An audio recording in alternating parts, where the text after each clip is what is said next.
The Passion of our Lord Jesus Christ, according to Matthew. Jesus went with them to a place called Gethsemane, and he said to his disciples, "Sit here, while I go over there and pray." He took with him Peter and the two sons of Zebedee, and began to be grieved and agitated.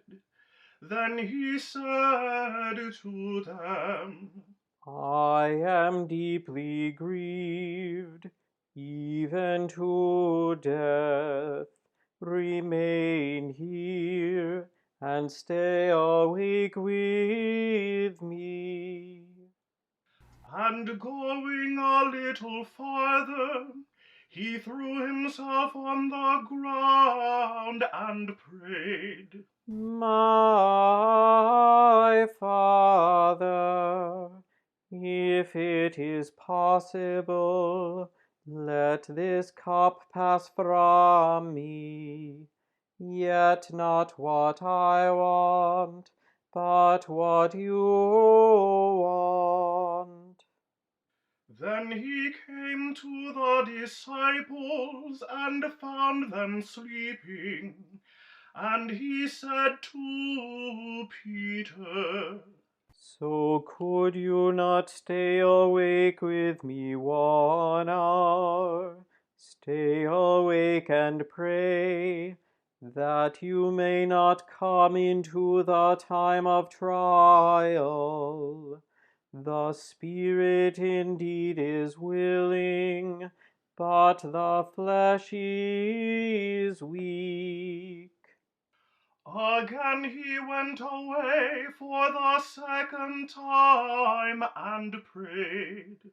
"My Father, if this cannot pass unless I drink it, your will be done."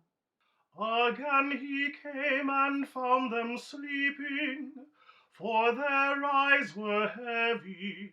So leaving them again, he went away and prayed for the third time, saying the same words. Then he came to the disciples and said to them, "Are you still sleeping and taking your rest? See, the hour is at hand, and the Son of Man is betrayed into the hands of sinners. Get up, let us be going. See, my betrayer is at hand." While he was still speaking, Judas, one of the 12, arrived. With him was a large crowd with swords and clubs, from the chief priests and the elders of the people. Now the betrayer had given them a sign, saying, "The one I will kiss is the man. Arrest him." At once he came to Jesus and said, "Greetings, Rabbi." and kissed him. Jesus said to him, "Friend, do what you are here to do." Then they came and laid hands on Jesus and arrested him.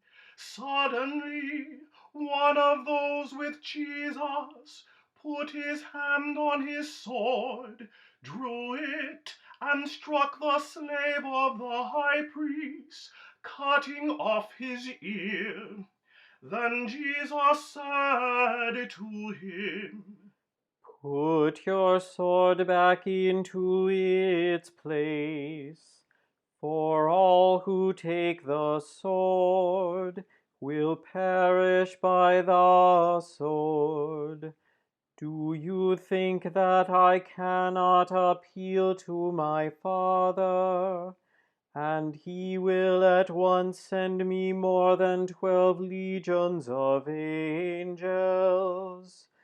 But how then would the Scriptures be fulfilled, which say that it must happen in this way? And that hour Jesus said to the crowds, Have you come out with swords and clubs to arrest me as though I were a bandit?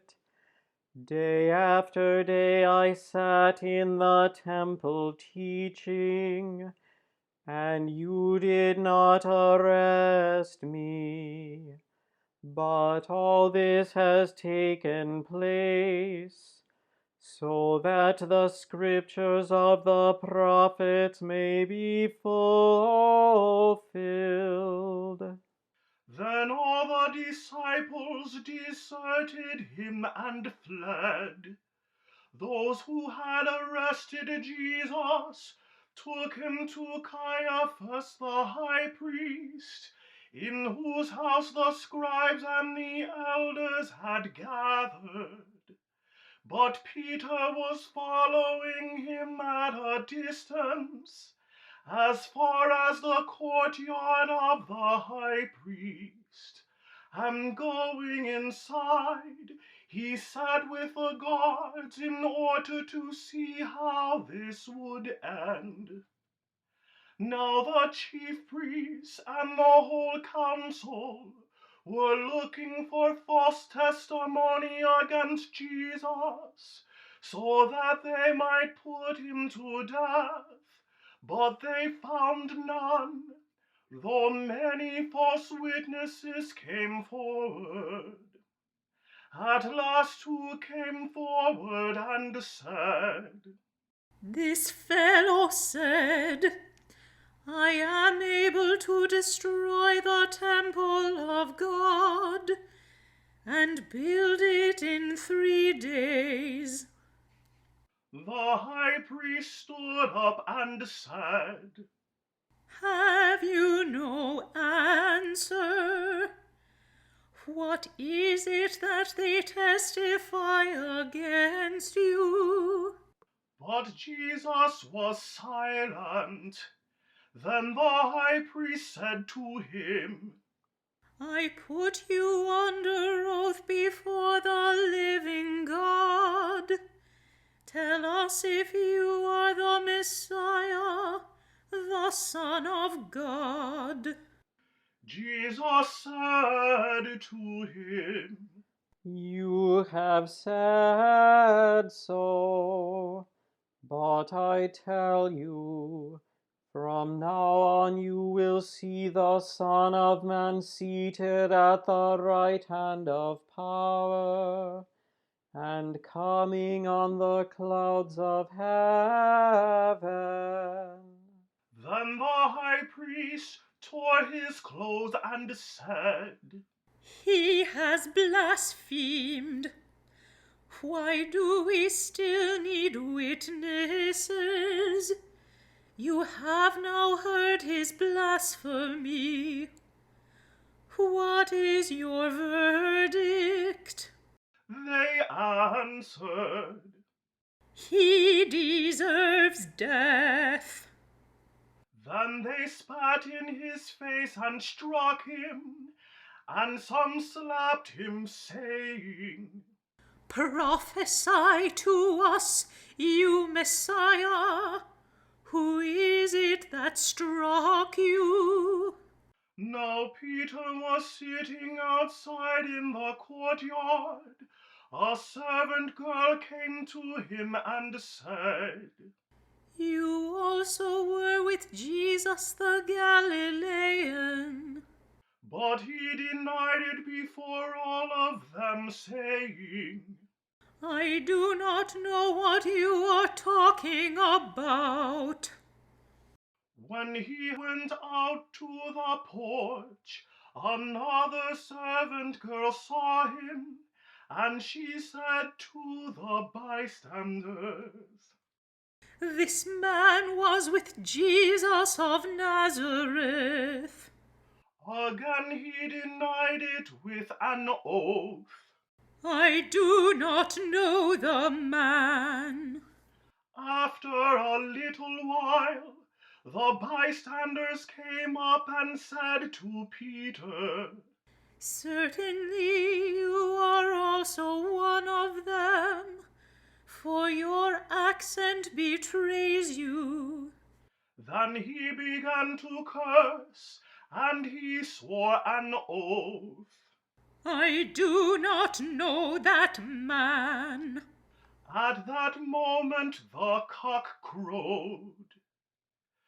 Then Peter remembered what Jesus had said, "Before the cock crows, you will deny me 3 times." And he went out and wept bitterly. When morning came, all the chief priests and the elders of the people conferred together against Jesus in order to bring about his death. They bound him, led him away, and handed him over to Pilate the governor. When Judas, his betrayer, saw that Jesus was condemned, he repented and brought back the 30 pieces of silver to the chief priests and the elders. He said, "I have sinned by betraying innocent blood." but they said, "What is that to us? See to it yourself." Throwing down the pieces of silver in the temple, he departed, and he went and hanged himself. But the chief priests, taking the pieces of silver, said, "It is not lawful to put them into the treasury, since they are blood money." After conferring together, they used them to buy the potter's field as a place to bury foreigners. For this reason that field has been called the field of blood to this day. Then was fulfilled what had been spoken through the prophet Jeremiah. And they took the 30 pieces of silver, the price of the one on whom a price had been set, on whom some of the people of Israel had set a price, and they gave them for the potter's field, as the Lord commanded me. Now Jesus stood before the governor, and the governor asked him, "Are you the king of the Jews?" Jesus said, You say so.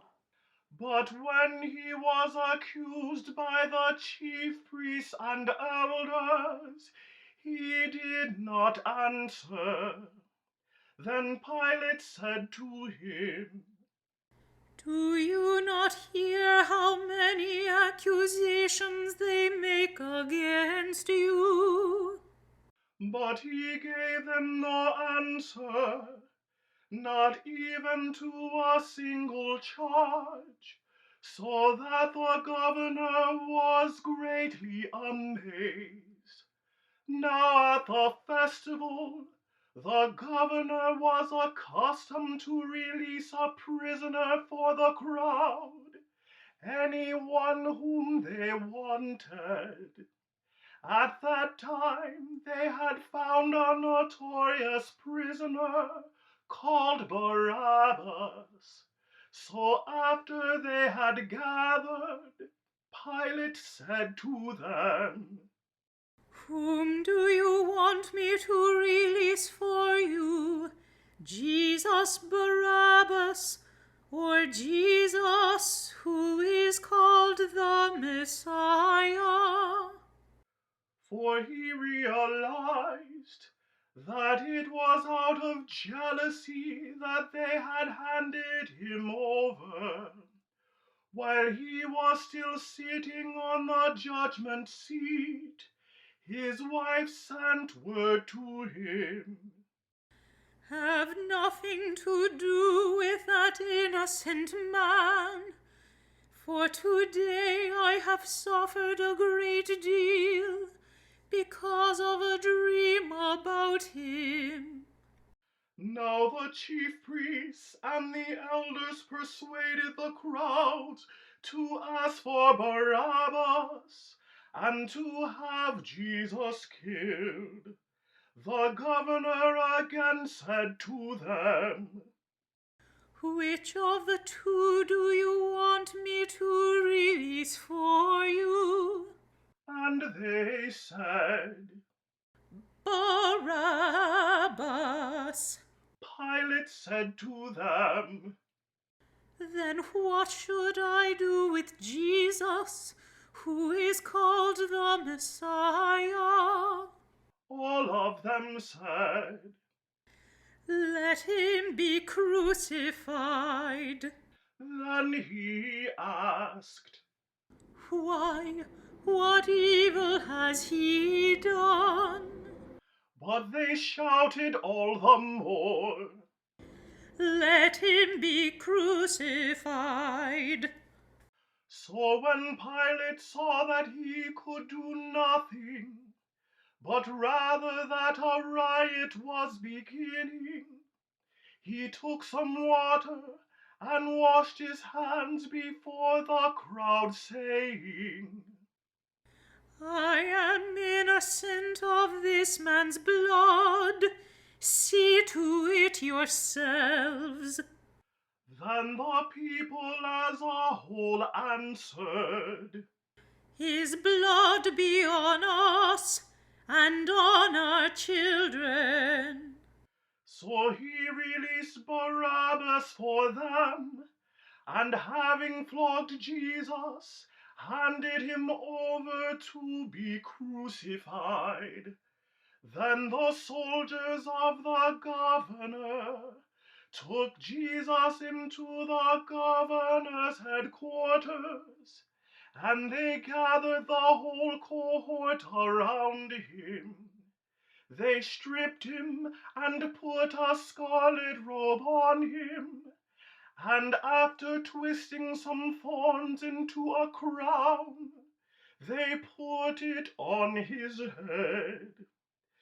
They put a reed in his right hand, and knelt before him and mocked him, saying, Hail, King of the Jews!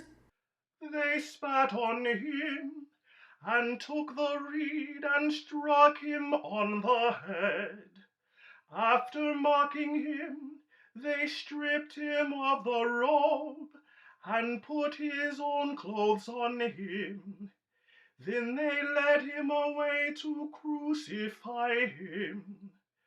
As they went out, they came upon a man from Cyrene called Simon.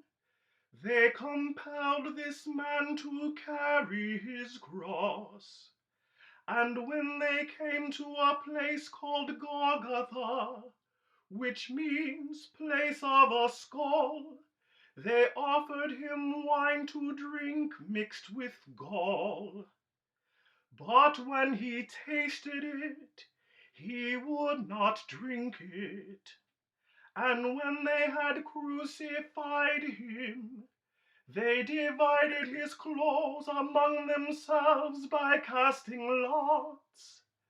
Then they sat down there and kept watch over him. Over his head they put the charge against him which spread, "This is Jesus, the King of the Jews." Then 2 bandits were crucified with him, one on his right and one on his left. Those who passed by derided him, shaking their heads and saying, You who would destroy the temple and build it in 3 days, save yourself. If you are the Son of God, come down from that cross. In the same way the chief priests also, along with the scribes and elders, were mocking him, saying, He saved others. He cannot save himself. He is the King of Israel. Let him come down from the cross now, and we will believe in him. He trusts in God. Let God deliver him now, if he wants to. For he said, I am God's son. The bandits who were crucified with him also taunted him in the same way. From noon on, darkness came over the whole land until 3 in the afternoon. And about 3 o'clock, Jesus cried with a loud voice, Eli, Eli, lema sabachthani. that is, My God, why have you forsaken me? when some of the bystanders heard it, they said, This man is calling for Elijah. At once one of them ran and got a sponge, filled it with sour wine, put it on a stick, and gave it to him to drink. But the others said, Wait, let us see whether Elijah will come to save him. Then Jesus cried again with a loud voice, and breathed his last. At that moment the curtain of the temple was torn in two, from top to bottom. The earth shook, and the rocks were split. The tombs also were open, and many bodies of the saints who had fallen asleep were raised. After his resurrection, they came out of the tombs and entered the holy city and appeared to many.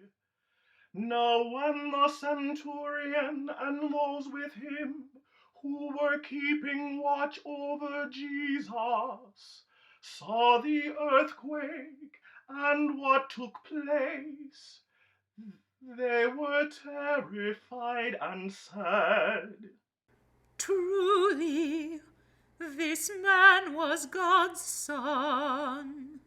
Many women were also there, looking on from a distance. They had followed Jesus from Galilee and provided for him. Among them there were Mary Magdalene, and Mary the mother of James and Joseph, and the mother of the sons of Zebedee.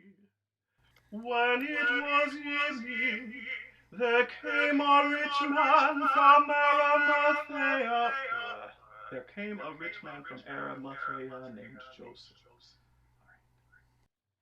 When it was evening, there came a rich man from Arimathea named Joseph, who was also a disciple of Jesus. He went to Pilate and asked for the body of Jesus. Then Pilate ordered it to be given to him.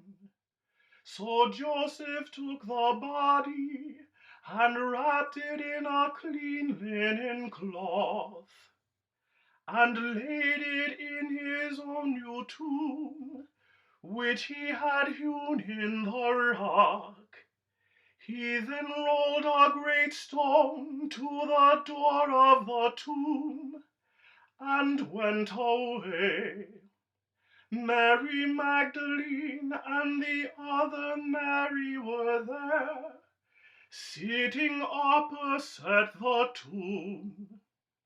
The next day, that is, after the day of preparation, the chief priests and the Pharisees gathered before Pilate and said, Sir, we remember how that impostor said, when he was still alive, "After 3 days I will rise again." Therefore command the tomb to be made secure until the 3rd day.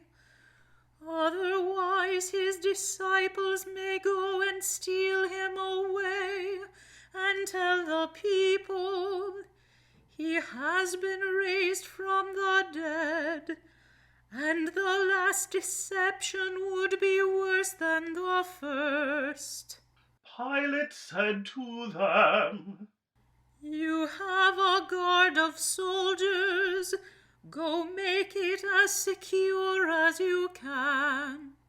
So they went with a guard and made the tomb secure by sealing the stone.